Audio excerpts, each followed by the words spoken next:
I'm Audie Cashin, and I had the pleasure of interviewing Dr. Rudy Liddell, who's an ADA trustee and the past president of the Florida Dental Association. He shared with us the 4 things to create work-life balance without losing your mental and emotional health. And I've really been impressed with him leading at the highest levels of organized dentistry while having a practice as well as balancing his life and being able to be with his family. And certainly other people relate to him as well. We had so many other leaders that came on the call, both at the state and the national level, that I'm sure you're going to get a lot out of this. What I'd invite you to do is use this as a workshop. And if you go ahead and print the PDF worksheet, go ahead and click on that, print it out, and you can handwrite on it. Or if you'd like, you can download it on your iPad. And if I can help you with gaining more clarity about what's your one thing that you can do such that by doing it makes everything else easier or unnecessary, please reach out to me and I'd be happy to do a 10-minute clarity call. Yeah, let's talk about how are you intentional? Okay, so I was talking to Audie a little bit prior to us all getting together. And one of the things that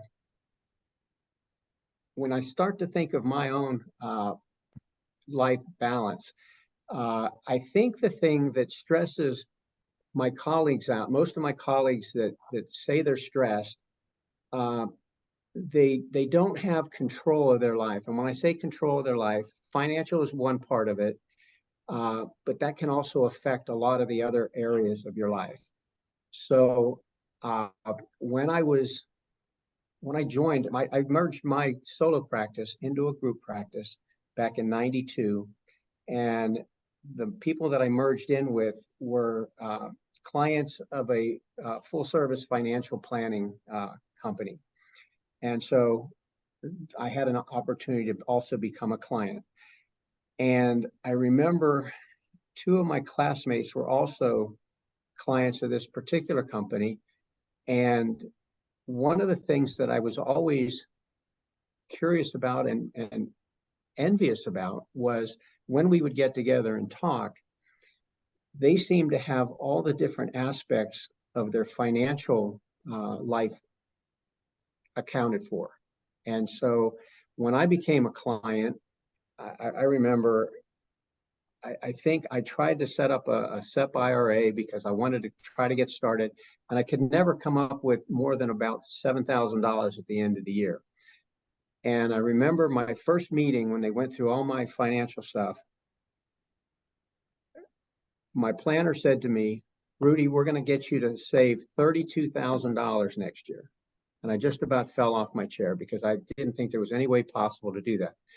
And I told him that. And he goes, "No, we're going to show you how to do it. We're going to show you how you're going to save taxes to pay for it." And so as I became further into the client, as a client, all these pieces started to fall together.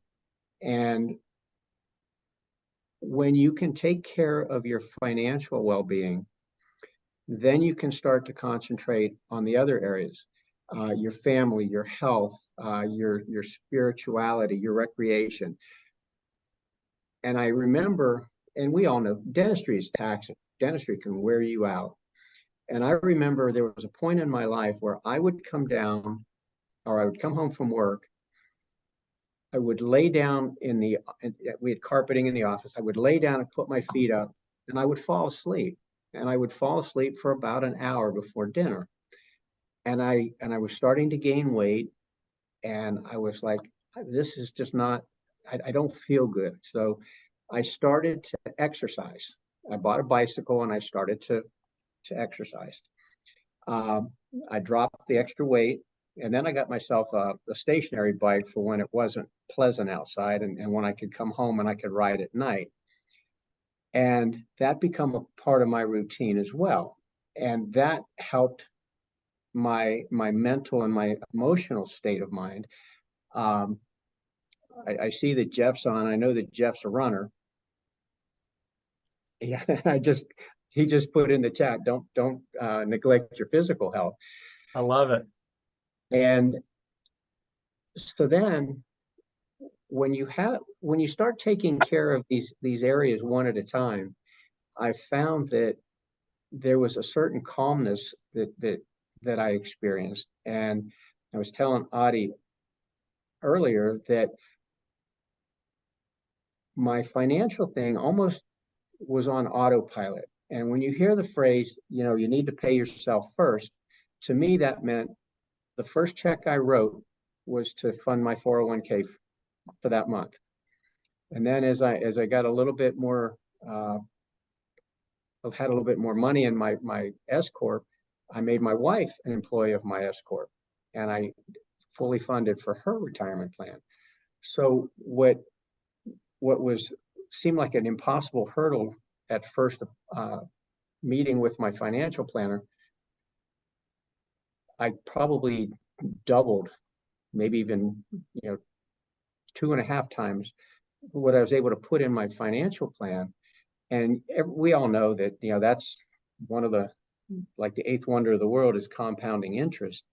And you reach a point where I reached a point where my money was making more than I was working as a dentist. And when you reach that point, you have this sense of, okay, now I'm going to work because I enjoy what I do. It doesn't become a burden to go to work. And when you're not worried about the financial aspects of your life, it makes the other aspects a lot easier to be positive about. When you can, like when my children are now 30 and 34. And so I remember when my oldest bought his first place, we were able to give him an appliance package for his condo. Not because he needed it, because we wanted to do it. When my younger son moved up to Rochester, Minnesota, and needed some money for a down payment, we were able to write him a check. Not because, well, he probably needed it more than my older son, but it was just something that we chose to do, and we had the ability to do. So that, to me, when I think of the work-life balance, everybody remembers L.D. Pankey. Well, being a student at University of Florida dental school, back when that was the only dental school in Florida, L.D. would come and lecture to us occasionally. And everybody remembers his cross of life. You had your spiritual, your family, your work, and your recreation. And he said, if you ever feel anxious about something, think about those 4 areas. And I can almost guarantee you that one of them will be out of balance. Maybe you're spending too much time recreating and not enough time at work, or maybe you're spending too much time at work and not enough time with your spiritual health. So I always kind of lived by that mantra. And when something felt out of balance, I tried to identify what it was and try to get it back in balance. So I love that. What about everybody else? Put in the chat, great, Jeff, you do an amazing job of taking notes. That's fantastic. I love it. Rudy, lesson number 1, surround yourself with good, trusted advisors. Rudy, lesson number 2, don't neglect your physical health, because this is the body. This is the only body that you have. And so we've got to take care of that. And then Rudy, lesson number 3, work to create a world where you're working because you enjoy what you do, not because you have to do it. And Bill, loved your comment too about being very intentional. And after retiring, you're singly focused on your next adventure. Again, purposeful about what you're doing in life rather than just letting life happen. And having a second source of income, that's always very appropriate. Good stuff. Thanks, Kelly, for the encouragement from both. So as far as balance, Rudy, what you said, there's 4 things, right? What about everybody else? Let's drop in the chat. What is one thing maybe that helps you with balance in your life, so we can learn from each other? And then Rudy, I'd like you to, enlighten us with wisdom after that. Hey, let me just add one thing, Audie, before they go ahead. Filling up the chat is, and I know I recognize, several of the faces on the in the Zoom box, and Jeff and I are going to be serving on the board of trustees at the ADA. I know Janice has been a state president for her state dental association.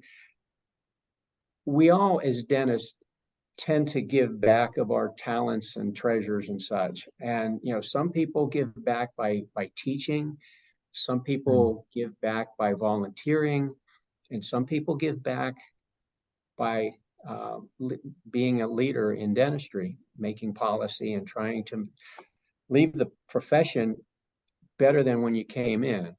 And so I applaud those who have served in organized dentistry because that kind of keeps me centered as well, because I don't do the organized dentistry for self-aggrandizement. I do it because I love the profession so much.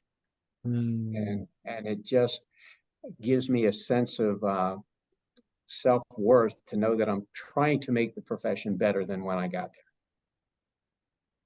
That's excellent. That's excellent. And we've got some great comments here. I love that. Jeff talking about goals, professional dreams with my spouse, sharing those goals together. She keeps you realistic and grounded. So it sounds like you're the visionary there. Bill, similar to that, you said, marry a counterweight to keep you balanced. My opposite is an anchor. I'm the balloon, I'm the visionary, she's the realist. And then I love that. Kelly, you've worked out with the training group regularly for 13 years. That's really commitment. That's awesome. It's really helped me to keep me physically and emotionally stronger. That's beautiful. Well done. That's awesome. Janice, what about you or Ruth? I know you, Ruth, welcome. Glad you're here. We're just talking about what's helped you keep balance. My balance is my dog that barks because she forces me to walk every day several times. So that's good. Yeah, my 5 cats. How about that? I did not come prepared to actually interact in this whole night, but yeah, I'll go with pets and family members. How about that? That's beautiful. Although the teenage son does give me pause every once in a while. I hear that. I've got a 13-year-old daughter that does the same, so I get it. Rudy, what about you? Go ahead, Bill. It doesn't change when they get to be 40. So Tyler, huh? You're getting, or was it Tyler, or is it somebody, your other son? Both. Give me either one. I'll give you a story. I do want to hear. Well, listen, I do want to keep it to time. So let's Rudy, go ahead. What do you share some of the wisdom looking back in the back mirror? And I know all of us actually have some of that.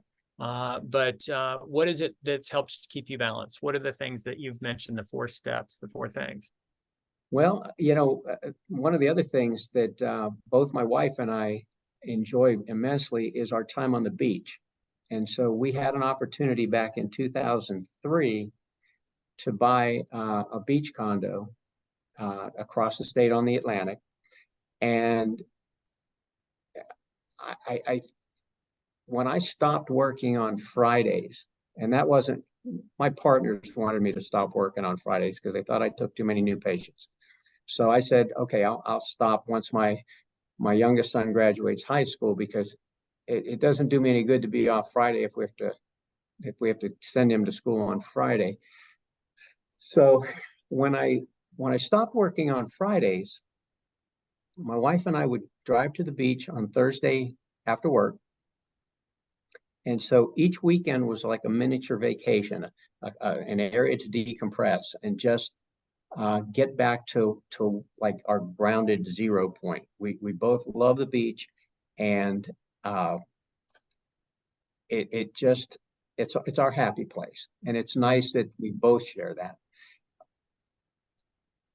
And if I could give a young dentist any words of advice, and Audie, you said it earlier, is be intentional, have a plan, and execute your plan. And depending on what your practice model is, if you want to work in a private practice setting, I would recommend trying to find a like-minded individual that you can practice with. And so you can share space, you can share overhead, and you can take a vacation without your practice grinding to a halt.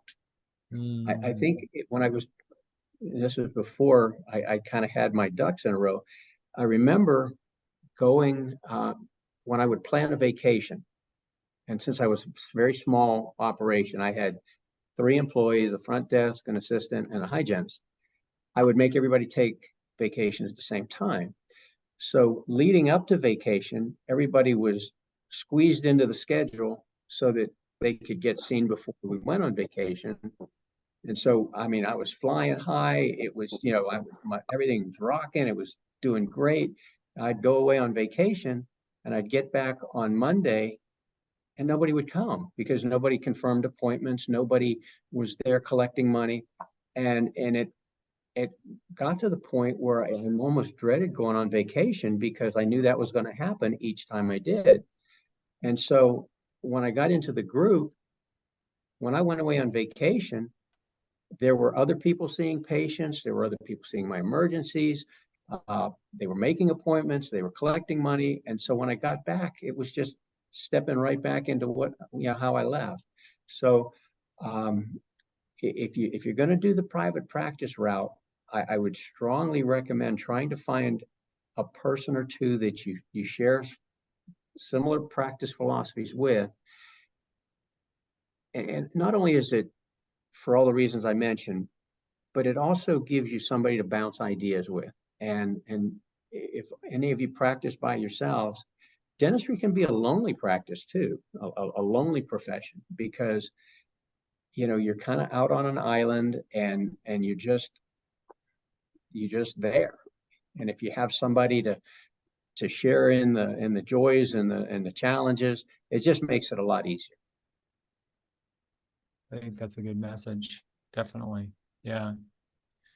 You half the burden, but then you also are able to have the joy and celebrate, you know, the things that you're doing well together. It's good. Well, so what about, you've talked about retirement, and I know a lot of us are older, you know, here, and so we're trying to help younger dentists, but we don't have younger dentists like those that are just getting started out, but we will repurpose this to be able to share with them. So whenever you think about transitioning, you know, moving into retirement, that sort of thing, what has helped you with that transition? And Bill mentioned something early on, is to have that purposeful passion, that next adventure. What about you, Rudy? What's really helped you with that?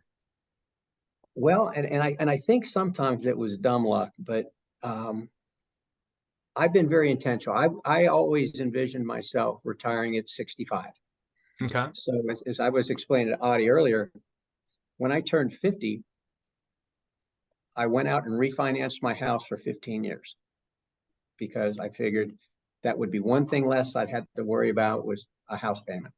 And you know, my planner told me I could retire when I was 62, but I didn't want to, and I wasn't ready to.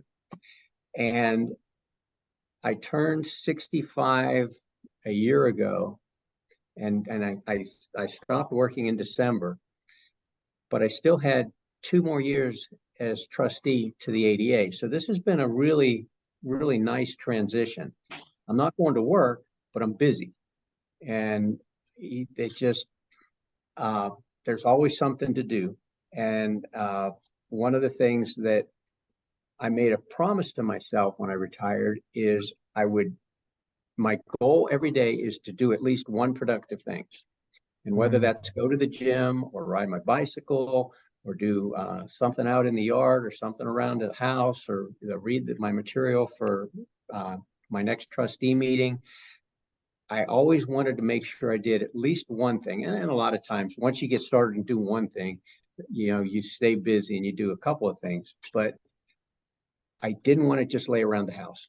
That was not my idea of retirement. I wanted to stay engaged. And, you know, I'll have 1 more year after October of being on the board.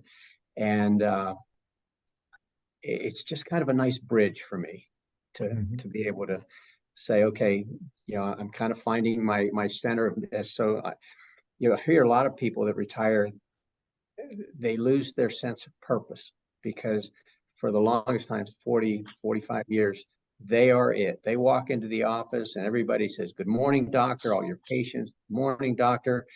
And when you retire, I mean, you hear the anecdotal, "My wife doesn't want me around the house anymore, so I got to figure out a hobby." So I didn't want to be that guy. I love it. Well, you're talking to leaders, all of them. I'm seeing everybody, Daryl, you know, on the board there at North Carolina Dental Society, Bill, the masterminds, and Jeff, hey, Daryl, and Janice, all of you are leaders. And so I love that it seems like we're drawing people that are already doing the do, which is interesting. So Right. as you look at that thing of retirement, and I know people have said that 18 months after someone truly retires, they die. So unless you have that next thing that you're going to transition into, how did you choose that? I mean, how are you going to, like, after the ADA is over, as the trustee, are you going to go back and do something, or what's that going to look like? Well, that's the beauty of what we do. I could choose if I want. If I find that my purpose starts to dwindle, I could go work at an FQHC, volunteer a couple of days a week. I could be an adjunctive professor at the University of Florida or LECOM down in Bradenton. You have options, and that's the beauty of our profession, is that there are always ways. How about everybody else? What are you guys? Go ahead, Rudy. Were you going to say something else? No. Go ahead. What about dropping in the chat, or if you want to make a quick comment as well, what are you thinking about your next transition? What's your next transition? It might not be retirement, but what is your next transition for you? Audie, I still have like 10, 15 years before I can retire. So it's a little while. It's going to be a little while, but I do know, and I share this with a lot of people. If you live in North Carolina, I was an educator for a while. And so I know that if once you turn 60, you can take a class, and not a lot of people know this, but once you turn 60, you can take a class for free at any community college in North Carolina. So if you want to take a woodworking class, a metals class, whatever you want to take, whatever suits your fancy, you can do that for free at any North Carolina community college. I see myself doing that. I'll probably take a different class every semester just because I'm a social person. But I like to share that with people because I don't think not many people know that. That's And classic. I think we may have something similar in Florida. I think a lot of states have a similar program with the community colleges, and that's very interesting. I have to keep that in mind. What kind of interest do you have, Kelly, that you could share? Well, I'm more along the lines of advocacy and access to care. So I spend a lot of time with that. I do work for an FQHC. Okay. I work for Contegra Health, which started in Gastonia and has spread through North Carolina. So that's kind of my passion. And then I'm on several work groups right now with the board, and just looking at, we have different statutes here. One 16Z, 16W, which is utilizing the hygienists and how they can work out in the field to help kind of spread the wealth and using teledentistry. So that's kind of my area. And then education is kind of my area. So, I'll probably either pick up a class and teach a class here and there, or I envision myself probably working 1 to 2 days a week. But as I can finally say that I'm retired, when that time comes, then you don't have to do it. You're doing it just because you love to do it. And I think that's important. Oh, I think it's huge. Rudy, back to you about what have you done to maintain your mental and emotional health? And I think you've shared a bunch of that already, but are there a couple of other takeaways that you can share with us? Well, it's funny. My goal from 33 to 65 was to accumulate enough money to retire on. Now my goal is to outlive my money. I love it. So that I got to take care of myself physically, and that's one of my big goals, is to just try to outlive my money. Nice. Well, we've got a couple of comments in here, Daryl, with buying a lake house to be able to be his happy place. So that's a great way to chill and decompress, as you were saying too, Rudy, and also Jeff, validating what Rudy said about starting a practice with a co-resident. That was excellent. And then you're really teaming together, partnering together with that. And Bill, the same. I was in group practice for 38 years of my 48 in dental practice. Much happier to be the owner with associates. Good to be an associate.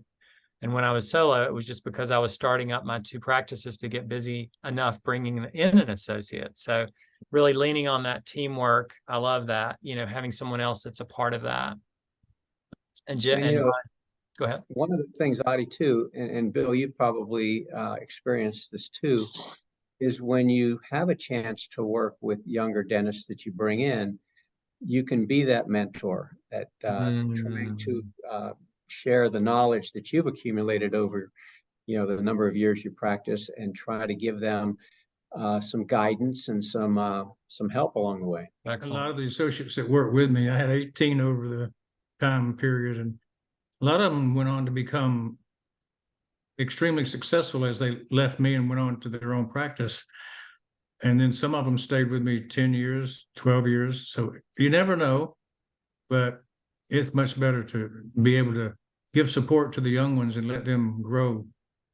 Oh, absolutely. That's, when you're in leadership, and Janice, you know this as well, and I'm sure Jeff does too, when you're a leader in organized dentistry, one of your charges isn't to do everything yourself. It's to put younger dentists in a position to succeed so that they can move up the ladder. Once I've done as much as I can do, I want younger dentists that show some interest. I want to put them in a position that they can succeed and that they can grow and contribute and give back, because we all have different life experiences, which gives us a different point of view.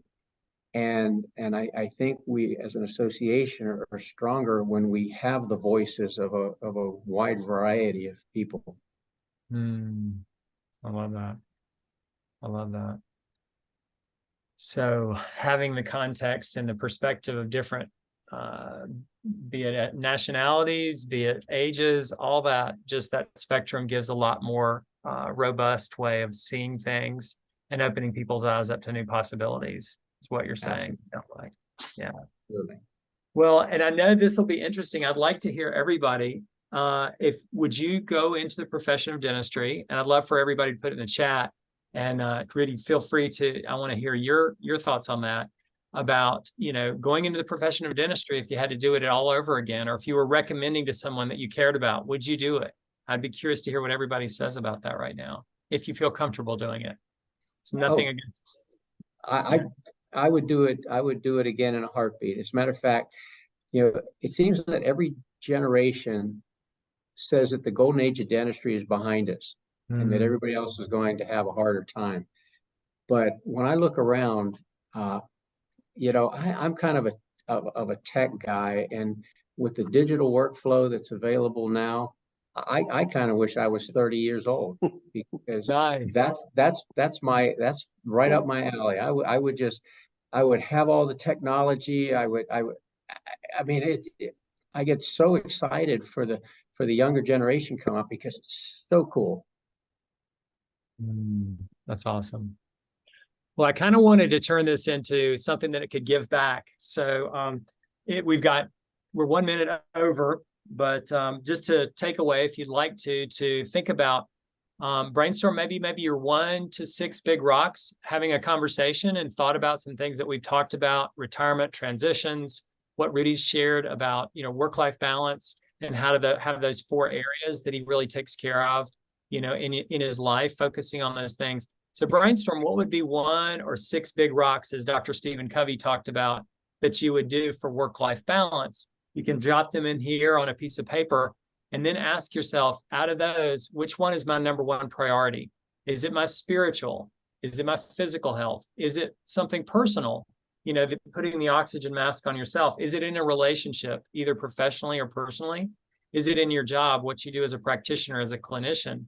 Or is it in the business of dentistry? Is it, or what you're doing with your business and how you're growing that? Or is it in the financial area? Just like Rudy was talking about, getting set up so that you're not stressed out about the finances, so that you can take care of those other areas of life. Think about those areas and say, okay, this is one thing I want to focus on. And then ask what's called the focusing question, which is this one right here. What's the one thing I can do such that by doing it, everything else will be easier or unnecessary with that one area? And then drop down, and you can have your lead dominoes, which is your 2-inch domino that you're going to knock down, to do maybe to your 1 or 2 or 3 next actions to accomplish that big rock. And I'd love to know if you care to share what you're thinking about. And if I can help you, please feel free to line up a quick clarity call. I'd love to help you with anything that you want to get clearer on. Rudy, how about you? What are your thoughts? What any of this that you're going to take away and you've thought a little bit deeper, even just sharing of your own experience? Well, Adi, I think the spiritual part, you have to have a true north in your life, something that kind of grounds you. And I think that's where the spiritual part of what we all look at is, how am I going to conduct myself? Am I going to be a good person? Am I going to be somebody that people want to try to emulate?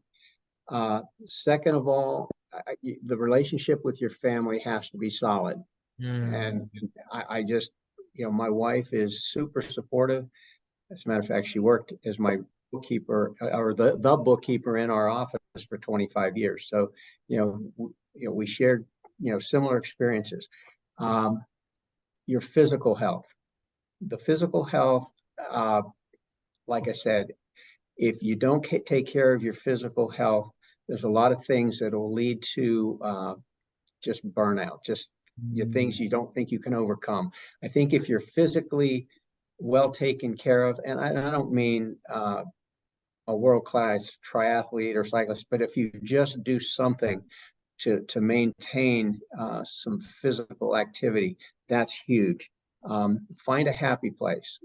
You mentioned one has a lake house. We have the beach place. I know Jeff is a runner, and I've seen some of the pictures of where his running partner goes. That, to me, that would just be an amazing thing to look forward to every day. Again, your sense of purpose. Mine is giving back to dentistry in a leadership capacity. That's where I find I have a lot of strength. And friendships. Friendships are huge. Serving on the board of trustees for the ADA, I have a network of friends that stretches coast to coast. And to me, I find a lot of comfort in that, because it's funny. I remember going to a state meeting one time with my boys, and my youngest said to me, because I couldn't walk 20 feet without somebody saying, "Hi, Rudy." And my younger son turned to me, he goes, "Dad, you know everybody here." And I said, "Well, I don't know everybody, but I know a lot of people." And there was one of the SmileCon meetings we went to, I think it was Houston. And I felt like I was in a local meeting, because I had met so many people and had so many interactions with people that it felt like a local meeting. And it's incredible. And it's just, people are great. And I just love the friendships I've made. That's awesome. I applaud your service and what you do for dentists around the United States and world. And I know all of you are in those leadership roles, and thank you for that. It's great to see how great the whole dental family operates, with each other, and the leadership that happens through that. So it's beautiful. Well, are there any other questions? Rudy, you said you could stay around maybe for a couple minutes. I know I said I'd wrap it up at 9. So anybody that needs to leave, feel free to. Travis, welcome. We're glad you're here. Yeah, Rudy, can you stay for a couple extra minutes maybe? I can. If anybody has any questions, I'll be happy. Open forum. Anybody feel free to ask. Jeff, Bill, Kelly, Janice, Daryl, Travis, Brian. I've been answering questions to a lot of people about transition. That's where I just completed, and I enjoy talking to younger dentists about how to transition, how to get from practice to find the associate, how to slow down. And I've got a formula that I like to use that fit me. Might not fit everybody, but I think if you actually have a plan to retire, it's a lot better than if you just kind of haphazardly figure out when you're 65, I haven't done what it's going to take to retire. And now I've got to go find the associate. I've got to go establish relationships with somebody to buy the practice. And I'm helping an 85-year-old right now sell his practice. He's still working, 85. Mm. So there's a need for that service among the elder dentists in the world. Mm. I think that's very true, Bill. I've got Yeah. several clients in that. Go ahead, Rudy. Oh, go ahead. I was going to say, yeah, that's the part about being deliberate. You can't just bounce through life and expect that retirement's going to find you. You have to really plan for it. That's good. Success is sequential. It's not simultaneous. Daryl, go ahead. Yeah, can you hear me okay now? Yeah. Yes. Okay, good. One thing COVID taught me was how much I love dentistry. Those 5 weeks when we were just seeing emergencies based on the recommendations, it's so much a part of my identity. So I need to start developing other parts of my identity. And I would like to bring in an associate and slow down some too. I'm 50. My plan was to retire at 55. I don't think I want to do that after COVID. I want to keep going, but I want to slow down because I'm coming home and I'm at that stage in my life where I might need to take that nap, before I go have dinner. Well, Daryl, one of the things that, again, dentistry is such a wonderful profession because if you find the right associate and you can work 2 days a week, 3 days a week, whatever suits your lifestyle, and just feel that sense of accomplishment doing that, that's the one thing that's so fantastic about dentistry is you never have to truly give it up unless you're physically dictated to. I hear family in the background. I love it. Y'all are talking about the important things. Jeff, I started over again at age 48. And then I worked for another 23 years. But I slowed down the last 10 years, 3 days a week, 2 days a week, 1 day a week, and then finally 1 day a month. It's kind of nice to just slow down at your own instead of being told to leave. Yeah, that's for sure. That's Good. for sure. That's good. Well, how about one more question or one more comment? And then I'm glad everybody was here.